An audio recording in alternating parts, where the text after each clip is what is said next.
বহুত বেছি ডাঙৰ খবৰ আপোনালোক চক হৈ যাব জুবিন গাৰ্গৰ মৃত্যু হোৱা নাই জুবিন গাৰ্গ জীয়াই আছে আমি কোনোবাই জুবিন গাৰ্গ মৃত্যু হোৱাৰ সেই ভিডিঅ'টো দেখা পাইছোনে য'ত তেওঁৰ শেষ নিশ্বাস ত্যাগ কৰিছিলে নমস্কাৰ এটা বহুত বেছি ডাঙৰ খবৰ আহি পৰিছে আমাৰ মাজত আৰু সেই খবৰটো শুনি আপোনালোক চক হৈ যাব আৰু সেই খবৰটো হৈছে যে জুবিন গাৰ্গৰ মৃত্যু হোৱা নাই জুবিন গাৰ্গ জীয়াই আছে জুবিন গাৰ্গে তেওঁৰ সিনেমাখন ৰৈ ৰৈ বিনালে প্ৰমোচনৰ বাবে এই মৃত্যু হোৱাৰ নাটকখন ৰচিলে জুবিন গাৰ্গৰ আসলতে মৃত্যু হোৱা নাই কফিনৰ ভিতৰত সোমাই থকা মৃত জুবিন হেয়া প্ৰকৃত জুবিন নহয় হেয়া হৈছে মমেৰে বনোৱা জুবিন গাৰ্গৰ এটি ডেমো চৰিত্ৰহে জুবিন গাৰ্গ অসম পাবহি সেই দিনাখন যিদিনাখনি ৰৈ ৰৈ বিনালে ছবিখন মুক্তি পাব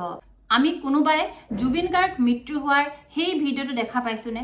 য'ত তেওঁৰ শেষ নিশ্বাস ত্যাগ কৰিছিলে আমি সেইটোহে দেখিছো যে জুবিন গাৰ্গে সাগৰৰ মাজত হাতুৰি আছে তেওঁ অসুবিধা পাইছে সেই কাটি কাটি দিয়া ভিডিঅ'সমূহে দেখিছো আপোনালোকে কোনোবাই দেখিছেনে জুবিন গাৰ্গৰ শেষৰটি ভিডিঅ' যিটোত তেওঁ মৃত বুলি ঘোষণা কৰিছে আপোনালোকে দেখিছেনে আৰু এটা কথা আপোনালোকে মন কৰিছেনে ৰৈ ৰৈ বিনালে ছবিখনৰ যোনটো ট্ৰেইলাৰ সেই ট্ৰেইলাৰটোৰ শেষৰ সময়ত জুবিন গাৰ্গে সাগৰৰ মাজত যেনেকৈ তেওঁৰ মৃত্যু হয় নে কি হয় নাজানো সেই ছবিটো আপোনালোকে দেখিছে সেই ফটোখন আৰু তেওঁৰ প্ৰকৃত জীৱনৰ যোনখন ফটো আমি দেখা পাইছো সাগৰত হাতুৰি থকা ছিংগাপুৰত ইমান মিল কেনেকৈ হ'ব পাৰে ৰিয়েল লাইফ আৰু ৰিয়েল লাইফ ইমান মিল কেনেকৈ হ'ব পাৰে আপোনালোকে কওকচোন বাৰু এই কথাষাৰ ভাবিলে আচৰিত লাগে ইমান একেই কেনেকৈ মিলিলে জুবিন গাৰ্গে নিজৰ মৃত্যুৰ কথা আগতে গম পাইছিল নেকি নে ছবিখনৰ জৰিয়তে জুবিন গাৰ্গে দেখাই থৈ গৈছে যে তেওঁৰ মৃত্যু এনেকৈ হ'ব আচৰিত হৈ পৰিছে নহয়নে বাৰু আসলতে কি জানেনে জুবিন গাৰ্গৰ টকাৰ বহুত বেছি অভাৱ হৈছিলে আৰু জুবিন গাৰ্গৰ ঘৰখন আধৰুৱা হৈ আছিল তেওঁ টকা নাছিলে সেয়েহে তেওঁ ৰৈ ৰৈ বিনালে সিনেমাখন বনাইছে আৰু যদি ৰাইজে নাচায় তেন্তে তেওঁ টকা ক'ৰ পৰা পাব সেই কাৰণে জুবিন গাৰ্গে এতিয়া তেওঁৰ মৃত্যুৰ নাটকখন কৰিলে আৰু গোটেই পৃথিৱীখনকে সাঙুৰি লৈছে এই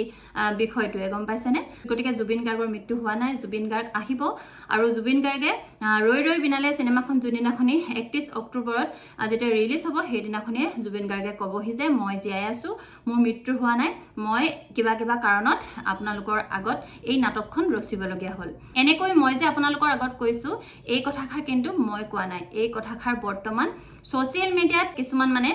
আচৰিত ধৰণৰ মানুহে এই কথা কেইখাৰ কৈছে যেহেতু মই ফেচবুকত ডক্টৰ জুনমণি খাউন নামৰ এগৰাকী মহিলাৰ এটা ফেচবুক পোষ্ট দেখিছিলোঁ তেওঁ তাতে লিখিছে যে চিনেমাৰ প্ৰমোচনৰ বাবে অবিশ্বাস্য আৰু আচৰিত তেওঁ লিখিছে এনেকৈ যে চিনেমা প্ৰমোচন কৰিবলৈ জুবিন গাৰ্গে নিজৰ মৃত্যুৰ যোনখন নাটক ৰচিলে নেকি আচৰিত হৈছে আৰু অবিশ্বাস্য হৈছে তেওঁ এই কথাষাৰ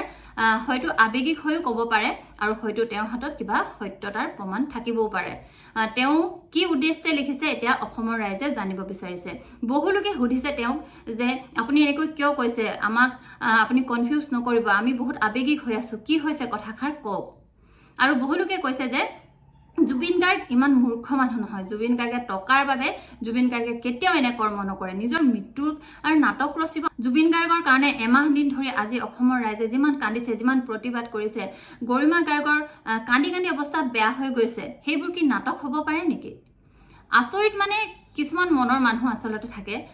মানে ভাবিলেই মোৰ আচৰিত লাগিছে এই কথাষাৰ কেনেকৈ সম্ভৱ হ'ব পাৰে বাৰু আমাৰ মৰমৰ জুবিন দা যিজনে নিজৰ হাতত এটকা নাৰাখি ৰাইজক বিলাই দিয়ে তেওঁ টকাৰ বাবে আজি নিজৰ মৃত্যু ৰচনা কৰি মানুহৰ অসমবাসী গোটেই অসমবাসীৰ আবেগৰ লগত খেলিব মানে কেনেকুৱা ধৰণৰ কথা এইখাৰ বাৰু একদম মানে হজম হোৱা নাই মোৰ জুবিন দাই টকাৰ পিছত কোনোদিন দৌৰা নাই জুবিন দাই কেতিয়াও টকাৰ কাৰণে কোনো মানুহক বেয়া ব্যৱহাৰ কৰা নাই জুবিন দাই নিজলৈ এটকাও নৰখাকৈ ৰাইজক দি থৈ গৈছে দুখীয়া মানুহক যাৰ প্ৰয়োজন হৈছে তেনেকুৱা বহুত মানুহক তেওঁ সহায় কৰি থৈ গৈছে গতিকে টকাৰ বাবে জুবিন দাই কেতিয়াও এনে কাম নকৰে আৰু যদিও জুবিন দাই এনে কাম কৰিছে তেন্তে বহু অসমীয়া আজি মানে আনন্দিত হ'ব জুবিন দাক হাবত মাৰি ধৰিবগে যে জুবিন দাক আমি যে ঘূৰাই পালো বুলি গতিকে জুবিন দাই সঁচাই যদি নাটকখন কৰিছে বুলি কোনোবাই ভাবিছে তেন্তে তেওঁৰ ভাৱনাকো মই উত্তৰ দিছো যে মই বহুত বেছি সুখী হ'ম যদি আমি জুবিন দাক আকৌ ঘূৰাই পাওঁ গতিকে যিটি কথা ক'ব নালাগে আচলতে জুবিন দাৰ যিহেতু এটা সপোন আছিল যে এখন বৰ অসম গঢ়াৰ জাতি বৰ্ণ ধৰ্ম উচ্চ নিচ দুখীয়া ধনী সকলো লোক এক হওক সকলো মানুহ হিচাপে জীয়াই থাকক অহংকাৰ নাইকিয়া কৰক টকা পইচাৰ পিছত দৌৰি দৌৰি তেওঁ যে মানৱীয়তা যাতে কোনেও পাহৰি নাযাওক সেইটো বিচাৰিছিলে জুবিন দাই জীৱ জন্তু গছ গছনি সকলোকে মৰম কৰক এইটো বিচাৰিছিলে জুবিন দাই গতিকে আমি তেওঁৰ সেই আশাসমূহ পূৰণ কৰিব লাগে তেওঁক আমি যদিহে প্ৰকৃত অৰ্থত ভাল পাইছিলো তেন্তে জুবিন দাই কি ভাল পাইছিলে সেই কামখিনি কৰি আমি সকলোৱে একতাৰে আগবাঢ়ি যাব লাগে গতিকে জুবিন দা যদি জীয়াই আছে তেন্তে মই বহুত বেছি সুখী হ'ম মোৰ লগতে অসমৰ বহুতো লোক সুখী হ'ব কাৰণ জুবিন দা নাইকিয়া হোৱাৰ পৰা আমাৰ অসমখন শূন্য হৈ গ'ল তেওঁ যদি ধেমালিও কৰিছে তেন্তে এই ধেমালিক আমি মাফ কৰি দিম কাৰণ আমি যি কান্দিলো যি চকু পানী সেইখিনি যদি